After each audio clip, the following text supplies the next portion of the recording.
Today on the Hopefulist, it's time to embrace change. Those ATM fees are climbing higher, and are you Team Coke or Team Pepsi? Welcome to the Hopefulist, a daily talk show hosted by veteran broadcaster Wendy McClure. Join Wendy each day as she shares her life lessons that transformed her from perpetual pessimist to the ultimate hopefulist. The perfect morning show to get you caught up on the day's top stories while sharing insights that will lead to positive transformation and bring out the hopefulist in you. For more inspiration, visit hopefulist.com. And now, here's your host and hopefulist, Wendy McClure. Good morning. It is Thursday, October 3rd, 2019. Does anyone else feel like this has been the fastest year ever? I just can't believe it's October 3rd. It seems like September was literally the blink of an eye. So we're just forging ahead, moving through October just as fast as we moved through September. But it is day 21 of Gotta Get on Ellen. Yes. Days are racking up. Ellen's going to be super impressed real soon and go, oh, wow, this girl is dedicated. Her and her super cute podcast partner, Tucker. She's going to have us on. It's going to be awesome. Some good news for you if you don't know what to have for breakfast.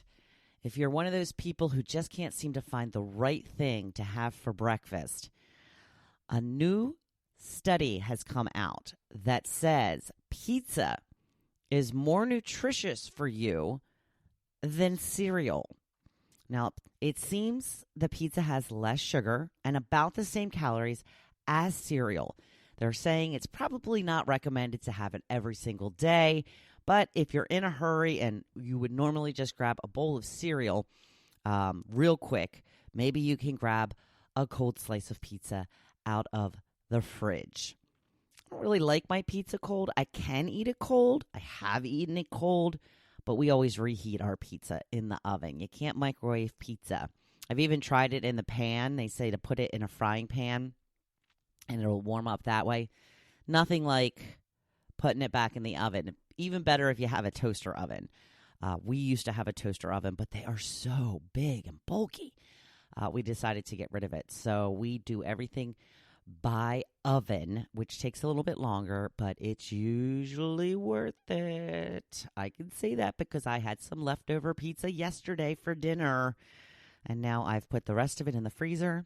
And as I continue to try to prepare for my vacation next week, I have to be back on track for the next couple of days before I just don't worry about it at all. We went to Cracker Barrel for breakfast yesterday, and I knew there was just no way I was going to have oatmeal or something, well, anything other than the old-timers breakfast. I had scrambled eggs. I had hash brown casserole. I had thick-cut bacon. I had biscuits, and I had gravy. Now I want them again. Really good. We don't have Cracker Barrel around here, so I really need to take advantage when I am at a Cracker Barrel. And I don't think I've ever gotten anything except for the full-time or the old-timers breakfast. No matter what time of day it is, that is what I get. So speaking of my vacation, I will be away and in the Outer Banks visiting with family all next week. But this is what I'm going to do. I am not going to leave you hanging. I will be uploading some podcasts ahead of time, and I'm going to schedule one for 7 o'clock or maybe even 6:30 every day all next week. They will not be your typical podcasts, as I will not be including news and commentary, so they'll be a bit shorter than usual. Some people have requested a shorter podcast. So maybe you can tell whether you prefer a shorter one over the longer one with the news and information that I kind of provide, or if you would just rather hear the blog post. Because when I started my blog, it took quite a while, maybe a month, to get the podcast up and running. So I have all of these blogs that I've never covered in my podcast. So that's what I'm going to do. starting with next Monday, I'm going to go over my very first blog post. And I'm pretty sure I haven't actually done the actual blog. I know that I've talked about what inspired me to start the blog, which is what the actual first blog is about. It all comes down to Pink's song, A Million Dreams, from the movie The Greatest Showman. You've heard me talk about this over and over again. But I'm going to go back to the beginning and pick out some choice blog posts that I have not covered in the podcast. And that's what I'm going to be doing every day for next week. So even though I'm on vacation, you will still get your daily dose of inspiration and positivity. On to something that will rile me up. ATM fees. They are the highest they have ever been, with an average of over $4 to get, and this is what really, really irks me, to get your own money. Yes, you have to pay $4 to the machine for allowing you to extract money from your own bank account. And if it's not an ATM that is synced up with your bank, you will also be charged by your bank. I decided to go with a plan at the bank where I don't get any free ATMs, any free ATM fees. So if I don't take money out at my bank, I get charged by my bank. So if I do end up in a bind, I try to hit a Wawa, because Wawa does not charge you ATM fees. It costs you nothing to get money out of the ATM at Wawa, but I do still get charged from my bank. So it's $2.50 per transaction, which again irks the crap out of me. And I'm already really annoyed because I let my checking account go into overdraft while I was away in Maryland over the weekend. And it's not a big deal because I have plenty of money in my savings account. But just for the fact that they had to hit that button to transfer over the money that I needed to cover for the checking account, they charged me $15 for. Again, whatever. It's the only way they make money off of me. I don't pay for anything. And I'm thinking about changing banks soon. But yeah, these ATM fees are so annoying to me. I cannot stand it. But yet I don't like to take out a lot of money at a time because I can't trust myself with it. I'll spend it. I'll be like, oh, I have a couple bucks here. Let's just stop and get this, or let's just stop and get that. Something about the cash being in hand makes me want to spend it faster than putting it on my card. So I try not to take out a lot of cash at one time. Therefore, I do fall victim to needing to get to an ATM that is not affiliated with my own bank. But that is my problem, my cross to bear. But just giving you a heads up, it is now over $4 on average to get your own money out. And that is just the ATM fee. That does not include the fee that your bank charges you. So if you're somewhere and it's $4.50 for an ATM fee, and then like with me, you have to get the $2.50 charge on top of that. That's $7 just to get a 20 out of the bank. So, you are in the know. You've been warned. So plan accordingly. On the group page today, I posted an article about keeping company with people who truly value you. I have to give you a little warning. The language is a little salty. They use the F word quite a bit in this article, but still a great read, especially for those single people that may be listening. But it really kind of translates to anybody in your life. It's not just when you're looking for a partner or a spouse or a relationship. It really kind of covers anybody in your life, friends, family. You want people in your life who value you. And if you don't feel valued, then kick them to the curb, people. We don't need that. One of the interesting things they write about in the article is if somebody seems a little ambivalent about hanging out with you, somebody that you just met, say, and, you're kind of coming up with ways to keep their interest, or to pipe up their interest, or to make them want to spend time with you. They're pointing out the fact that that kind of indicates that you don't think you're interesting enough to hang out with. That's very true.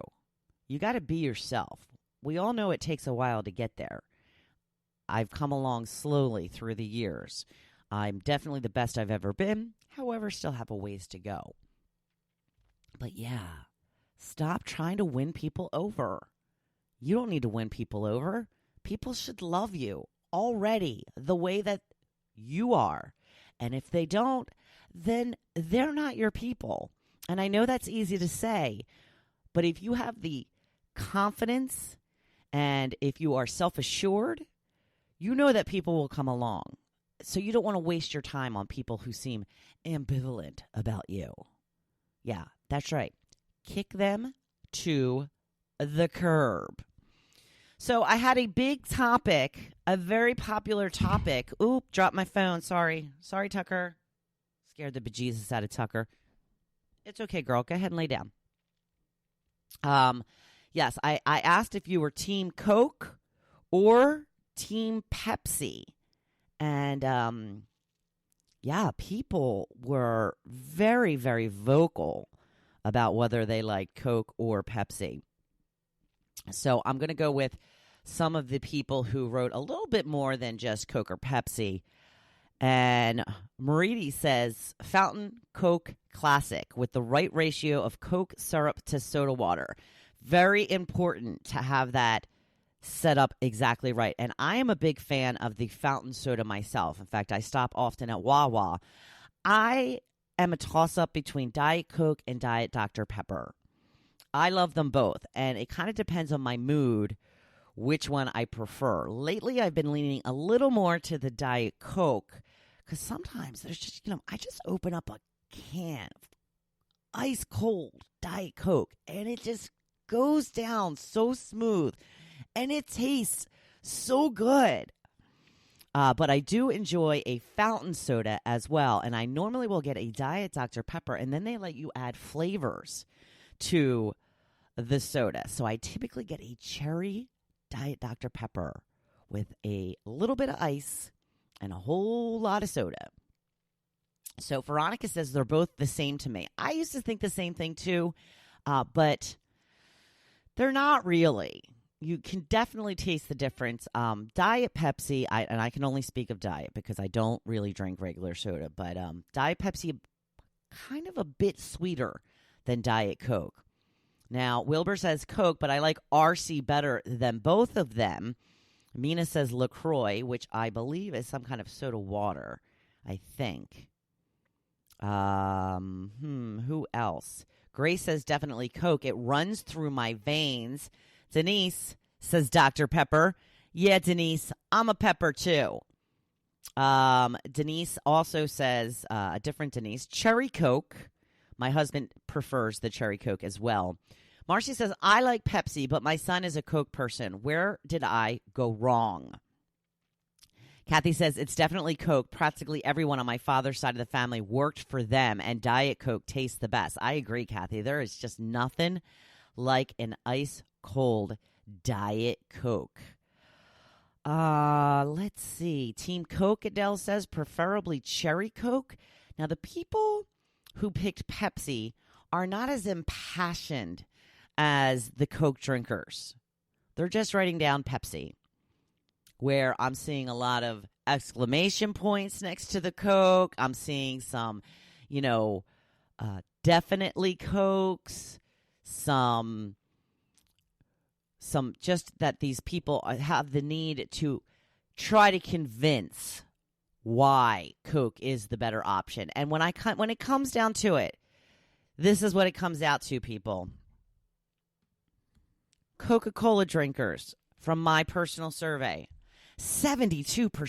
Pepsi, 28% of the vote. I have to tell you, the Pepsi people came out first on this because I was following along, and I saw a lot of Pepsis at first, and I was like, wow. really surprised. I thought for sure it was almost all going to be Coke. And it did turn out to be that way. But, yeah, people